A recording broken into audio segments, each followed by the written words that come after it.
Clickjacking is one of those security issues that's easy to overlook until you start reviewing your site's HTTP headers. Let's check one of them using Geekflare's X-Frame-Options Test. I am on the tool already. For this example, I will test stripe.com. Click test header. A few seconds later, the results are ready. Right away, the tool tells you whether an X-Frame options header was found and whether the current configurations looks good. In this case, everything passes. Scrolling down, you can see the actual header value. Here it's set to same origin, which means the page can only be embedded by pages from the same origin. The tool also detects related policies like CSP frame ancestors, giving you a little more context about the site's framing protection.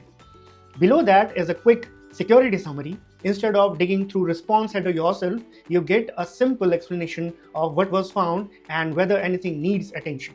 If something looks unusual, you will know exactly where to start investigating. Need to share the results? Click Export to download the report, or copy if you just need the header value. If you're working on security tooling or automating header checks, Geekflare also provides APIs for many of these tools. You can call them from your own applications, backend services, CI/CD pipelines, or scheduled security checks instead of checking sites manually.